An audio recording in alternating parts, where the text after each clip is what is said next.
नमस्कार। सबसे पहले ज्ञान विज्ञान के सभी दर्शकों को नए साल की ढेर सारी शुभकामनाएं। मैं हूं आपके साथ ऐश्वर्या।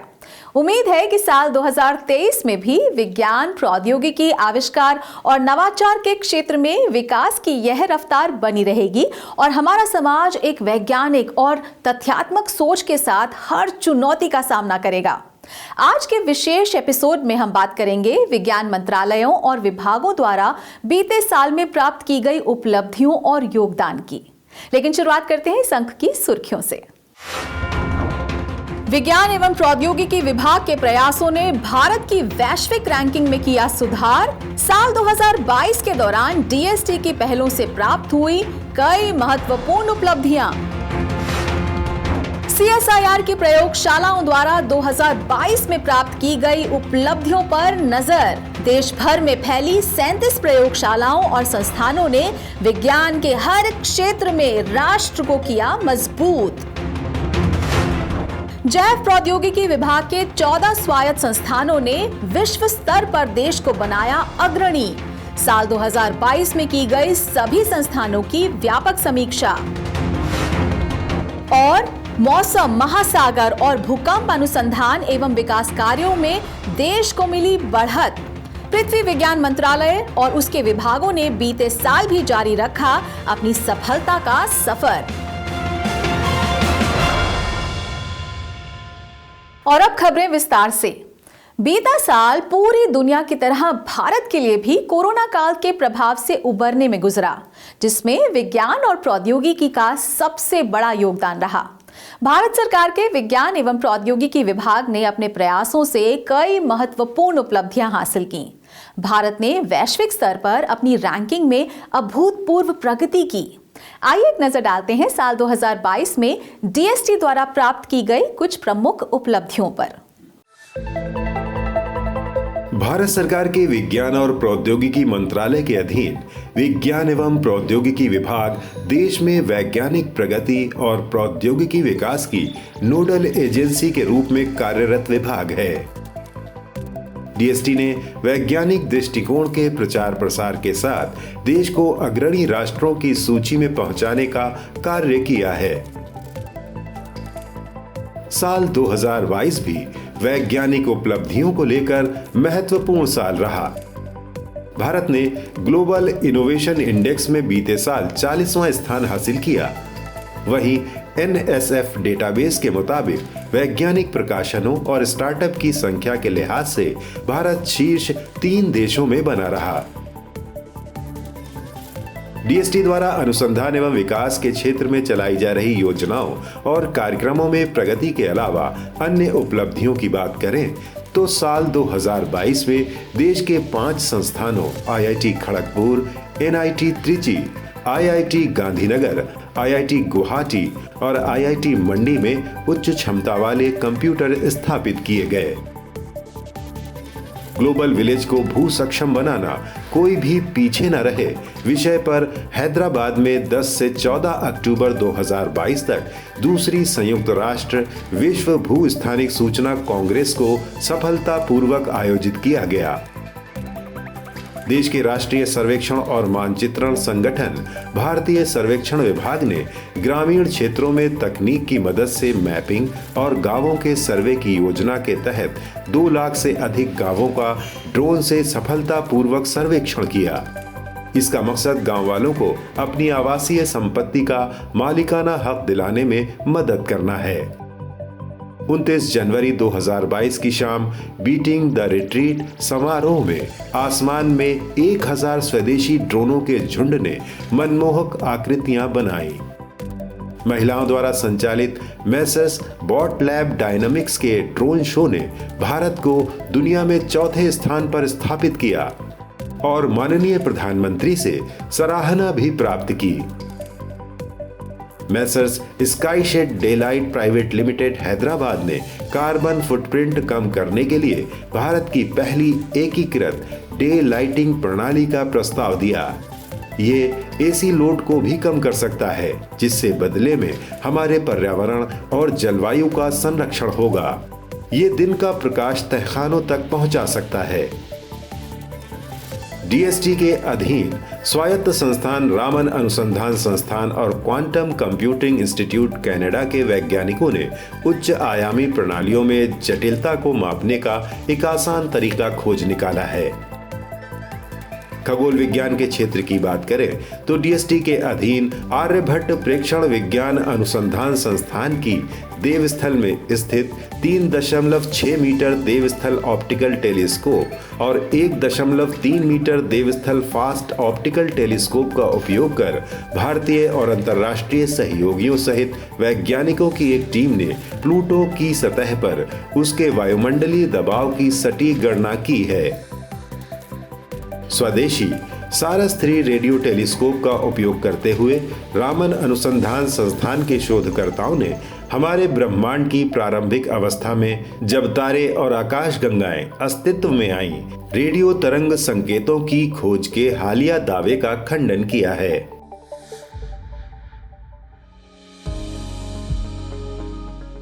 नैनोविज्ञान के क्षेत्र में INST के वैज्ञानिकों ने पहली बार पॉलीमर नैनो कणों में पीजो इलेक्ट्रिक डेल्टा चरण नामक प्रॉपर्टी को प्रेरित करने का एक कुशल तरीका सामने रखा है।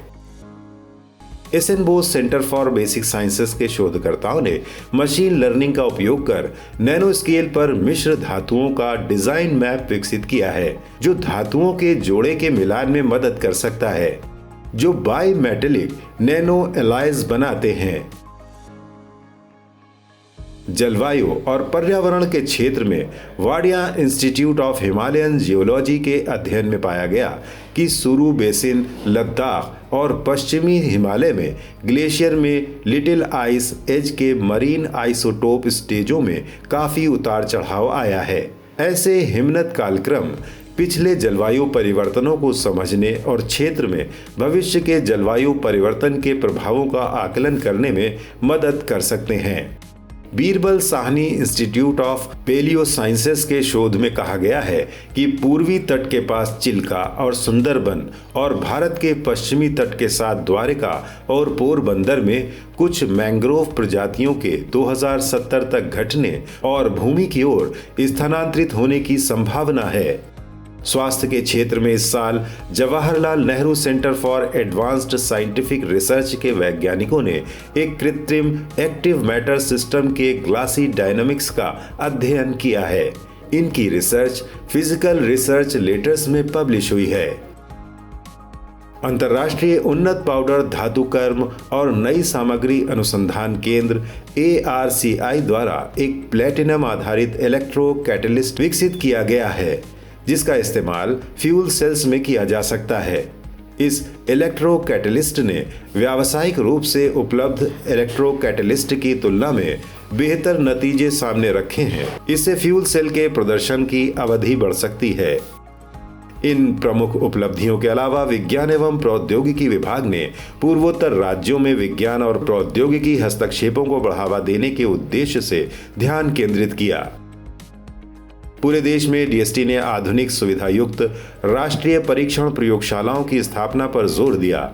इसी वर्ष कई नए दिशा निर्देश और नीतियां भी तय की गईं, जिनमें नई विज्ञान, प्रौद्योगिकी और नवाचार नीति शामिल है। 1 दिसंबर 2022 को भारत ने G20 की अध्यक्षता ग्रहण की और 2023 में देश पहली बार G20 नेताओं का शिखर सम्मेलन आयोजित करेगा।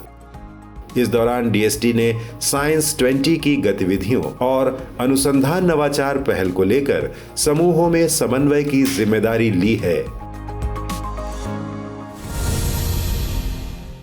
विज्ञान और प्रौद्योगिकी मंत्रालय की प्रमुख शाखा के तौर पर वैज्ञानिक तथा औद्योगिक अनुसंधान परिषद हर क्षेत्र में तकनीकी नवाचारों के विकास में कार्य कर रही है। देश भर में फैली CSIR की घटक प्रयोगशालाओं ने देश के आर्थिक और सामाजिक उत्थान में भी विशेष भूमिका अदा की है।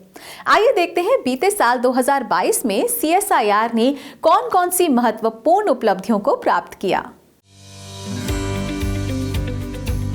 पूरे देश में फैली 37 प्रयोगशालाओं और संस्थानों के साथ भारत सरकार के विज्ञान और प्रौद्योगिकी मंत्रालय के प्रमुख घटक वैज्ञानिक तथा औद्योगिक अनुसंधान परिषद ने साल 2022 में भी कई मील के पत्थरों को स्थापित किया है। 15 अक्टूबर 2022 को नई दिल्ली में CSIR सोसाइटी की बैठक प्रधानमंत्री की अध्यक्षता में आयोजित हुई। केंद्रीय विज्ञान एवं प्रौद्योगिकी और पृथ्वी विज्ञान मंत्री डॉक्टर जितेंद्र सिंह, CSIR की महानिदेशक डॉक्टर N कलाईसेल्वी सहित कई गणमान्य व्यक्तियों की मौजूदगी में CSIR की हालिया उपलब्धियों के प्रदर्शन के साथ विजन 2030 का रोड मैप प्रस्तुत किया गया। बीते वर्ष की महत्वपूर्ण उपलब्धियों की बात करें तो 10 अक्टूबर 2022 को प्रधानमंत्री नरेंद्र मोदी ने CSIR के भारतीय रासायनिक प्रौद्योगिकी संस्थान हैदराबाद और Gujarat alkalis and chemical limited के सहयोग से विकसित देश के पहले हाइड्रोजन हाइड्रेट के उत्पादन के लिए उन्नत संयंत्र का उद्घाटन किया। स्वदेशी तकनीक पर आधारित ये संयंत्र प्रति वर्ष 10,000 टन हाइड्रोजन हाइड्रेट का उत्पादन कर सकता है। बीते वर्ष केंद्रीय मंत्री डॉक्टर जितेंद्र सिंह ने SARS-CoV-2 संक्रमण को रोकने के लिए कीटाणु शोधन तकनीकों पर CSIR के दिशा निर्देश भी जारी किए। CSIR के केंद्रीय वैज्ञानिक उपकरण संगठन द्वारा विकसित UVC तकनीक कोविड वायरस खत्म करने में पूरी तरह प्रभावी पाई गई। इस तकनीक का रेलवे, AC बसों और यहां तक कि संसद भवन में भी सफलतापूर्वक परीक्षण किया गया। भारत की स्वतंत्रता के समय स्थापित CSIR की राष्ट्रीय भौतिक प्रयोगशाला ने आजादी के 75 वर्षों के साथ अपना प्लेटिनम जुबली वर्ष मनाया। इस मौके पर एक विशेष डाक टिकट भी जारी किया गया और ऊर्जा कुशल प्रकाश प्रौद्योगिकी विकास की जरूरत को पूरा करने के लिए LED फोटोमेट्रिक प्रयोगशाला राष्ट्र को समर्पित की। बीते साल CSIR की कई घटक प्रयोगशालाओं और संस्थानों ने अपने प्लेटिनम जुबली मनाए और राष्ट्र निर्माण में CSIR के योगदान को प्रदर्शित किया। साल 2022 में CSIR द्वारा जिज्ञासा विज्ञान महोत्सव की शुरुआत की गई। देश भर में बूट कैंप के माध्यम से 20,000 से ज्यादा छात्रों को हर क्षेत्र की मौजूदा चुनौतियों से जोड़ा गया। उनमें से चुने गए 75 छात्रों को पुरस्कार से सम्मानित किया गया। 23 अप्रैल 2022 को केंद्रीय मंत्री डॉक्टर जितेंद्र सिंह द्वारा CSIR भारतीय संवेद औषध संस्थान जम्मू के बायोनेस्ट बायो इंक्यूबेशन सेंटर का उद्घाटन किया गया। जैव प्रौद्योगिकी विभाग के बायरेक द्वारा वित्तीय सहायता प्राप्त इस इंक्यूबेटर का उद्देश्य जम्मू और कश्मीर के किसानों, उद्यमियों और युवाओं के बीच उद्यमशीलता की मानसिकता को उजागर करना है। पूर्वोत्तर राज्यों के रुके हुए विकास में तेजी लाने के सरकार के दृष्टिकोण के अनुरूप CSIR के उत्तर पूर्व विज्ञान तथा प्रौद्योगिकी संस्थान जोरहाट द्वारा आइकॉनिक 75 इंडस्ट्री कनेक्ट का आयोजन किया गया।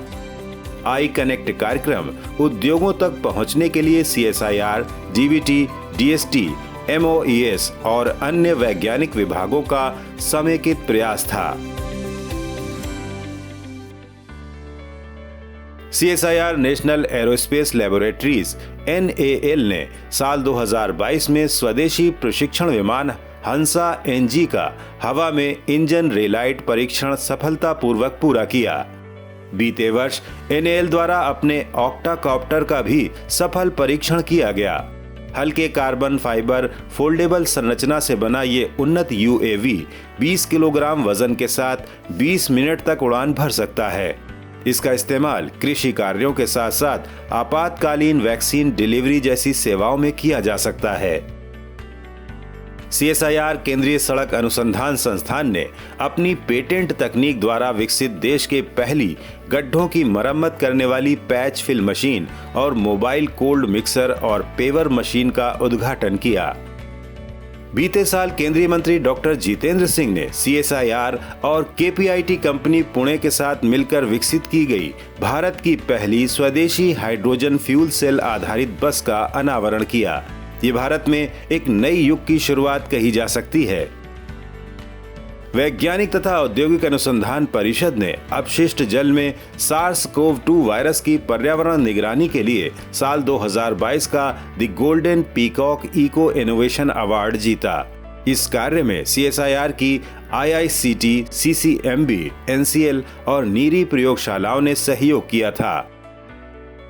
बीते वर्ष CSIR और उसकी प्रयोगशालाओं SERC, CLRI, NIIST, NIO और IICB ने राष्ट्रीय महत्व के कार्यक्रम 75 दिवसीय स्वच्छ सागर सुरक्षित सागर अभियान में अग्रणी भूमिका निभाई। CSIR केंद्रीय सड़क अनुसंधान संस्थान ने भारत सरकार के इस्पात मंत्रालय और देश के 4 प्रमुख इस्पात उद्योगों के साथ मिलकर किए गए अपने शोध के तहत देश में अपशिष्ट स्टील स्लैग द्वारा किफायती और मजबूत सड़कों के निर्माण के मार्ग को प्रशस्त किया। CSIR के कोशिकीय एवं आणविक जीव विज्ञान केंद्र ने बीते वर्ष mRNA वैक्सीन विकास मंच स्थापित किया। साल 2022 में CSIR की नई tagline CSIR the innovation engine of India और 1 वीक 1 लैब देशव्यापी अभियान का शुभारंभ किया गया।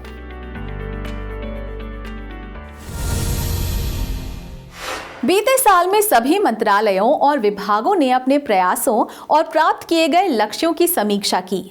इसी कड़ी में केंद्रीय विज्ञान एवं प्रौद्योगिकी और पृथ्वी विज्ञान मंत्री डॉक्टर जितेंद्र सिंह ने विज्ञान और प्रौद्योगिकी मंत्रालय के घटक जैव प्रौद्योगिकी विभाग के संस्थानों के उत्कृष्ट प्रयासों और भविष्य के रोडमैप को लेकर व्यापक समीक्षा की। आइए देखते हैं साल 2022 में की गई समीक्षा के अनुसार DBT के संस्थान देश में क्या योगदान कर रहे हैं। भारत सरकार के विज्ञान और प्रौद्योगिकी मंत्रालय के प्रमुख घटक के तौर पर जैव प्रौद्योगिकी विभाग ने अपने सफल प्रयासों के द्वारा देश को हर क्षेत्र में आत्मनिर्भर बनाने का काम किया है। वैक्सीन निर्माण से लेकर ग्रामीण क्षेत्रों में कृषि स्टार्टअप स्थापित करने में DBT और उसके 14 स्वायत्त संस्थानों ने अहम भूमिका निभाई है। जैव प्रौद्योगिकी विभाग का राष्ट्रीय कृषि खाद्य जैव प्रौद्योगिकी संस्थान मोहाली जीनोम एडिटिंग प्रक्रिया को लागू करने के लिए प्राथमिकता वाले अनाजों और फलों की फसलों की पहचान करता है, जो भारतीय कृषि को आज की जरूरत के अनुरूप गति प्रदान करने में सहायक होगा। स्वास्थ्य के क्षेत्र में DBT का महत्वपूर्ण संस्थान translational health science and technology institute Faridabad के पास एक मजबूत मातृ एवं शिशु स्वास्थ्य अनुसंधान कार्यक्रम है। संस्थान तपेदिक, डेंगू और गैर अल्कोहल फैटी लीवर रोग के विरुद्ध चिकित्सीय अणु विकसित कर रहा है। संस्थान ने कोविड-19 वैक्सीन निर्माण में भी योगदान दिया है और वर्तमान में एक व्यापी बीटा कोरोना वायरस वैक्सीन विकसित कर रहा है। राजीव गांधी जैव प्रौद्योगिकी केंद्र द्वारा पिछले 10 वर्षों के ह्यूमन पेपिलोमा वायरस की वैक्सीन प्रभावकारिता अध्ययनों के परिणाम स्वरूप 9 से 18 वर्ष के बच्चों के लिए HPV वैक्सीन की एक ऐसी खुराक स्थापित करने में सफलता मिली है जो इस संक्रमण को रोकने के लिए पर्याप्त है। DBT राष्ट्रीय पशु जैव प्रौद्योगिकी संस्थान हैदराबाद की उपलब्धियों में इम्यूनो इन्फॉर्मेटिक के माध्यम से दुधारू पशुओं में लंपी चर्म रोग के लिए तैयार इलेक्ट्रोकेमिकल आधारित लेटरल फ्लो एसे की पहली रिपोर्ट को LSDV की संभावित वैक्सीन के विकास के लिए रेखांकित किया गया है। Stem Cell Science and Regenerative Medicine Bengaluru हृदय रोगों तथा मस्तिष्क विकारों को समझने के लिए स्टेम सेल का उपयोग करके अत्याधुनिक शोध कर रहा है। भारत का पहला स्टेम सेल संस्थान होने के नाते यह संस्थान स्टेम सेल और पुनर्योजी जीव विज्ञान में क्षमता निर्माण के लिए नियमित रूप से व्यापक आउटरीच और अत्यधिक परिष्कृत स्टेम सेल प्रशिक्षण भी कर रहा है। फरीदाबाद के रीजनल सेंटर फॉर बायोटेक्नोलॉजी में इंडियन बायोलॉजी डेटा सेंटर की स्थापना की गई, जिसको विज्ञान एवं प्रौद्योगिकी और पृथ्वी विज्ञान मंत्री डॉक्टर जितेंद्र सिंह ने देश को समर्पित किया। ये विभिन्न अनुसंधान प्रयोगशालाओं से प्राप्त 2 बिलियन से अधिक आधारों को एकत्रित करने वाला भारत का पहला राष्ट्रीय भंडार है। जीवन विज्ञान संस्थान भुवनेश्वर संक्रामक रोग जीव विज्ञान, कैंसर जीव विज्ञान और संयंत्र और सूक्ष्म जीव जैव प्रौद्योगिकी के क्षेत्रों में कई शोध कार्यक्रमों पर काम कर रहा है। टीबीटी और उसकी संस्था बायरैक ने देश के अंदर स्टार्टअप मुहिम को एक नई गति प्रदान की है, जिससे देश के युवा और उद्यमी लाभान्वित हो रहे हैं। जैव प्रौद्योगिकी विभाग के ये स्वायत्त संस्थान कृषि, मानव स्वास्थ्य, पशु विज्ञान, पर्यावरण और जल संरक्षण, कानून व्यवस्था जैसे लगभग सभी क्षेत्रों में अपने अनुसंधान एवं विकास कार्यों से राष्ट्र को आत्मनिर्भर बना रहे हैं। भारत सरकार द्वारा 1981 में स्थापित महासागर विकास विभाग को साल 2006 में पृथ्वी विज्ञान मंत्रालय के रूप में पुनर्गठित किया गया था। इस मंत्रालय के अधीन विभिन्न विभाग मौसम, जलवायु, समुद्र, भूकंप और ध्रुवीय अनुसंधान और इनसे जुड़ी गतिविधियों के लिए प्रौद्योगिकी विकास में मदद करते हैं। आइए ज्ञान विज्ञान की इस विशेष रिपोर्ट में हम साल 2022 के दौरान पृथ्वी विज्ञान मंत्रालय द्वारा किए गए प्रमुख कार्यों के बारे में जानते हैं। भारत सरकार के विज्ञान मंत्रालयों में से एक पृथ्वी विज्ञान मंत्रालय ने अपने मैंडेट के अनुरूप कार्य करते हुए वर्ष 2022 के दौरान भी कई उपलब्धियां हासिल की। प्रमुख उपलब्धियों की बात करें तो मंत्रालय के अधीन मौसम विज्ञान विभाग ने साल 2022 में चेन्नई, दिल्ली, मुंबई, सुरकंडा देवी, बनिहाल टॉप और लेह में डॉपलर वेदर रडार शुरू किए। इसके साथ ही पूरे देश में डॉपलर वेदर रडारों की संख्या 35 हो गई है। 5 वर्षों के दौरान हुए प्रयासों से 5 दिनों के संचालन अवधि के साथ चक्रवात, भारी वर्षा, गर्मी की लहर, शीतलहर, आंधी, कोहरे के पूर्वानुमान में साल 2022 में 40 से 50% सुधार दर्ज किया गया। नाउकास्ट स्टेशनों की संख्या 2022 में बढ़कर 1124 हो गई है। वहीं शहर के पूर्वानुमान स्टेशनों की संख्या अब 1181 हो गई है। बांग्लादेश, भूटान, भारत, नेपाल और श्रीलंका तक आकस्मिक बाढ़ से संबंधित मार्गदर्शन प्रदान करने के लिए दक्षिण Asia flash flood guidance system का विस्तार किया गया। अत्यधिक प्रदूषण की घटनाओं की भविष्यवाणी करने के लिए 88% की सटीकता के साथ वायु गुणवत्ता के लिए एक अत्याधुनिक उच्च रेजोल्यूशन वायु गुणवत्ता पूर्व चेतावनी प्रणाली विकसित की गई। साल 2022 में कृषि विज्ञान केंद्र परिसरों में स्थापित 200 डिस्ट्रिक्ट एग्रोमेट यूनिट्स कृषि स्वचालित मौसम केंद्र स्थापित किए गए। ये केंद्र पारंपरिक सेंसर्स के अलावा मिट्टी की नमी और मिट्टी के तापमान वाले सेंसर्स से भी लैस हैं। इनकी मदद से देश के लगभग 360 जिलों को कवर करने वाले लगभग 3126 ब्लॉक्स के लिए ब्लॉक स्तरीय कृषि मौसम चेतावनी जारी करने की क्षमता हासिल की गई। मध्य प्रदेश के सीहोर जिले के सिलखेड़ा गांव में 100 एकड़ भूमि पर एटमॉस्फेरिक रिसर्च टेस्ट बेड सुविधा स्थापित की गई है। साल 2022 में जापान के ऊपर इंटीग्रेटेड परसिपिटेबल वाटर IPW और पहली बार वाणिज्यिक उपग्रह ऑपरेटरों जैसे स्पायर और जियो ऑप्टिक्स से उपग्रह अवलोकन का उपयोग शुरू किया गया।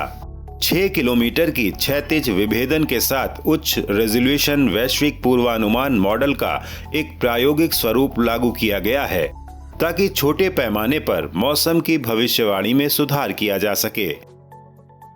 महासागर क्षेत्र में भारतीय राष्ट्रीय महासागर सूचना सेवा केंद्र ने इन हाउस परिचालन चेतावनी सेवाओं को पूरा करने और AVHRR, VIIRS, MODIS और OCM सेंसर से डेटा प्राप्त करने के लिए 3 ग्राउंड स्टेशन स्थापित किए।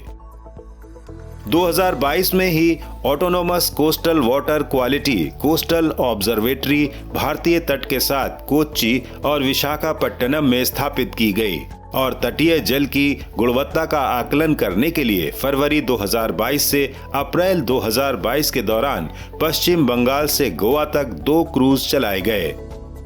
बीते वर्ष में एक वेब GIS आधारित निर्णय समर्थन प्रणाली डिजिटल कोस्ट इंडिया विकसित की गई है, जिसमें NCCR की विभिन्न परियोजनाओं के माध्यम से तटीय और समुद्री प्रदूषण, समुद्री कचरा, तटीय परिवर्तन, तटीय खतरों, इकोसिस्टम आदि पर सभी डेटाबेस तैयार किए गए हैं। आजादी का अमृत महोत्सव के तहत पृथ्वी विज्ञान मंत्रालय ने पूरे भारत में समुद्र तटों को साफ करने और स्वच्छ और सुरक्षित समुद्र के महत्व के बारे में जागरूकता बढ़ाने के लिए स्वच्छ सागर सुरक्षित सागर अभियान शुरू किया। NIOT केंद्र शासित प्रदेश लक्षद्वीप के अमिनी, एंड्रोथ, चेतलत, कल्पेनी, किल्टन और कदमत द्वीपों में प्रतिदिन 1.5 लाख की क्षमता वाले 6 और संयंत्र स्थापित कर रहा है। साल 2022 में कल्पेनी और अमिनी डीसैलिनेशन प्लांट द्वारा पेयजल उत्पन्न किया जा चुका है।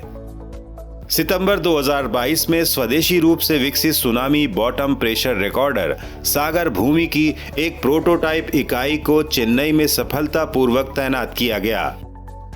इसी साल भारत ने सतत विकास के लिए साझेदारी का निर्माण शीर्षक से डीप ओशन मिशन गहरे समुद्र के संसाधनों का पता लगाने और उनका दोहन करने की भारत की महत्वाकांक्षी योजना जून 2021 में शुरू की गई थी।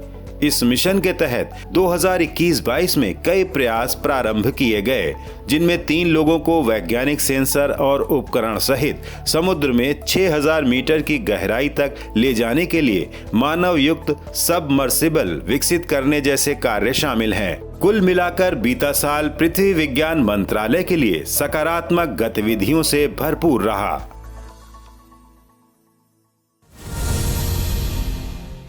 ज्ञान विज्ञान के आज के अंक में इतना ही। यह कार्यक्रम आपको कैसा लगा? अपने फीडबैक और सुझाव देने के लिए आप हमें ईमेल कर सकते हैं।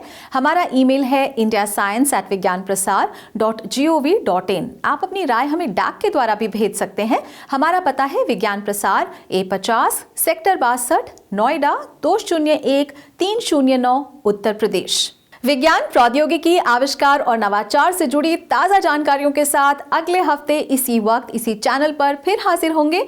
तो बने रहिए हमारे साथ वैज्ञानिक सोच के साथ। नमस्कार।